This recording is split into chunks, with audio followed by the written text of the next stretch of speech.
My name is Harvey Getzoff, and I've been hanging around here a long time. 40 plus years as an SOT chiropractor. And more than anything in my career right now, I support this process. And I think Charles has done a great thing. I think the quality of the papers improved from year to year. We're addressing important things like cranial dental subjects and all kinds of subjects, and I think it's made a big difference.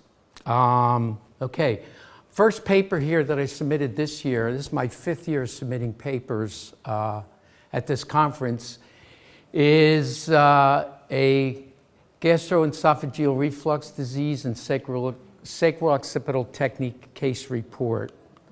The definition of GERD, okay, is chronic symptoms of mucosal damage caused from the stomach into the esophagus. And the intent of this paper is to study SOT care of a patient experiencing a sore throat, heartburn, difficulty swallowing, with various digestive symptoms. Now, what I tried to do more than, I do it every year, but I tried to do it more this year than ever, is to always look at any presentation that I do in 2 ways. Way number 1 is looking at it from totally a clinical aspect, of which I'm going to address in this paper, but looking at it what's equally as important as a chiropractor, looking at it as a, for lack of a better word, a management aspect. And I'm not talking about managing a patient so they stay in your practice, but managing patients so they do well and they understand what you're doing for them and with them. So some of the things I'm going to address in here as we go along in both papers is the management aspect or dealing with the person. And really, I might as well throw this in now, the reason, I don't think there's anybody in here that hasn't helped people with stomach disorders. The reason I chose this case is because this woman is a winner. And she's somebody that we call it in our office coherence. A sense of coherence. You just knew she was going to get well. Did she have a terrible thoracic 5 and with a real hot line 2 occipital fiber? Yes, she did. Did she have a bad neck? Yes, she did. But she had a sense of coherence. She took responsibility. She was very rational. She didn't come in there for whining. She came in there wanting to get well and wanting our help, but also knowing that she was part of the process. Here she is, 43-year-old female, presented in August of 2012, experienced sore throat, heartburn, difficulty swallowing, and various digestive symptoms such as cramping, bloating, and stomach pain. She also reported that she had a left-sided neck pain and seasonal allergy symptoms. She was taking Prilosec, Xanax, and over-the-counter allergy medications. She didn't take Prilosec for long, but she was desperate, in her words. These are some of the examination findings. Plumb line findings were lateral motion, a dominant left thoracic T1 or thoracic 1 first rib finding, a left lateral spinal curve, and her head position tilted to the right. We've had some already discussion in this room about head posture, cranial function, and once they get off the plumb line, you don't want to set it in stone, but you can tell when a person gets off the plumb line pretty much what their category is, pretty much. So, I mean, that kind of information with unstable motion, a dominant T1 first rib finding, and head posture problems, I would start thinking right away category 2, but you don't want to miss that you might find another category, but start away. Prone findings, T5 inferior spinous process, also should be in there, posterior transverse process. Line 2, area 3 occipital fibers, so that's real hard evidence for gastric problems, T5. Here's some of the supine findings. right leg deficiency, lower left arm fossa, which sells you on category 2. Her cervical range of motion limitations, left lateral flexion and right rotation limitations. She had cranial suture restrictions, right maxillary malar was the major area. Now we do a system in our office that I've evolved to. It's sort of, in terms of identifying the cranium, it's sort of a combination of Nelson DeCamp's sphenobasilar ranges of motion and Dr. Djarnet's way of analyzing the cranium for sutural technique.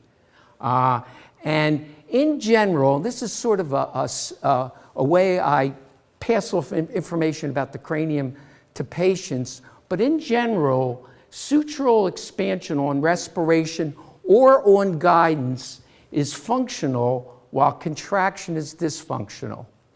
And I think that's a primary standard to use when analyzing the cranium.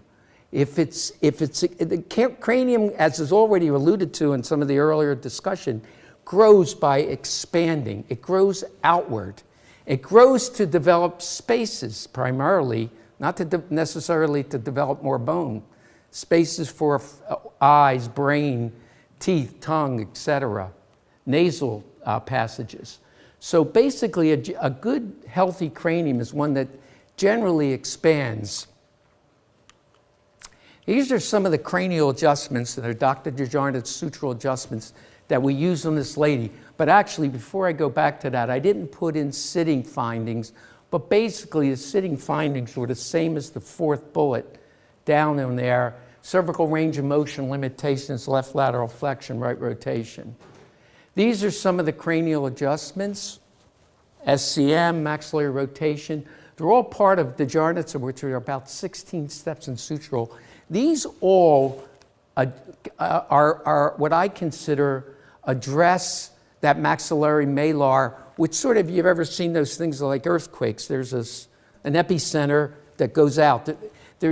In there, the maxillary malar suture was the epicenter, but you could feel cranial restrictions all the way up along the temporal parietal, temporal frontal areas. But these are all real effective, and I use combinations of these on her at each visit, mostly sutural release, and the malar adjustment and lift. Occipital fiber technique, stimulate the occipital line 2 fiber while holding contact to posterior T5 transverse process, adjust T5 from P to A. Left thumb web stimulation is the chiropractic manipulative reflux technique. You have a light touch on the abdominal tissues, and you're really using your left hand of your touch on abdominal tissues to feel the release. Then you go up to the trapezius, hold your abdominal, and you're still working on the release, but now you're in postganglionic instead of preganglionic like the one ahead of it. Somebody, I think Charles just mentioned, which I was really happy to hear, that occipital fibers, in my opinion, and I did a retrospective study a couple years ago, in my opinion, don't go away. They don't go away. Does the syndrome get better? Absolutely. Does the tenderness of the fibers and tenderness of the vertebral subluxation? Yes, they do. They get less and less tender and less objective to the patient on palpation, and they improve. But the fiber stays, and in our study that we did a couple years ago, I mean, our hypothesis was that they stay because they're defensive. The body needs it. It's part of the body's immune system, occipital fibers. Here's results. The arm fossa finding went away. The leg deficiency was restored along with right rotation. She was basically about 80 degrees in right rotation and she evolved to 90. She improved her head position, diminished tenderness of the occipital fiber, posterior transverse process of the 5th thoracic vertebra, all diminished in tenderness. And home care, she was great on home care. Again, going down to the bottom, she had this desire and determination that she wanted to get better, and like I said, she took responsibility. So she already had diet modifications. She already was on a gluten-free, no dairy diet. I didn't have to tell her about diet. She probably knew more about diet than I did, but she was really good. We gave her this exercise called the swallowing exercise. And just to tell you real quickly, actually my daughter as a nurse told me about it. Except when they do it, they move the head forward. So I didn't want to do that. But it's just the upper part of the, I can't think of it, but the upper part of the swallowing is voluntarily induced. So what we have them do is swallow every bolus of food, every sip of water, like they're swallowing a large pill. And it exercises the swallowing mechanism because it's voluntary at the top. And as it progresses down into the esophagus, the thing I didn't think of before was the pharynx. The upper pharynx is involuntary. As you go down, is voluntary. As you go down, it becomes more involuntary. She loved that exercise. She actually did it. Postural and behavioral modifications for the cervical spine, which we do with everybody in our office who has a cervical problem. And she was great doing that too.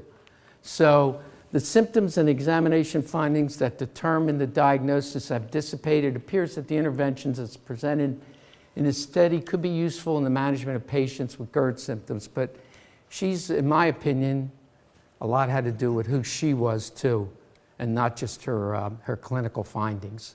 So, thank you very much.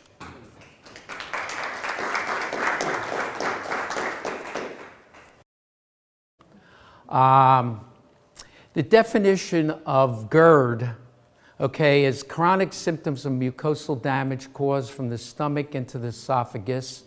And the intent of this paper is to study SOT care of a patient that's experiencing a sore. Okay, first paper here that I submitted this year, this is my 5th year submitting papers at this conference, is a gastroesophageal reflux disease and sacral occipital technique case report.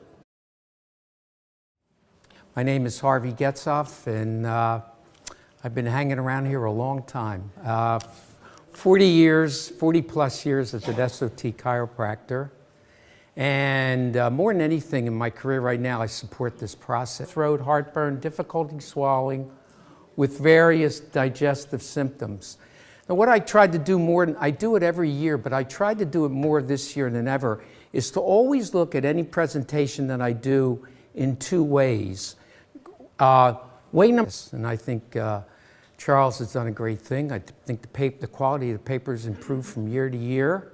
We're addressing important things like cranial dental subjects and all kinds of subjects, and I think it's made a big difference.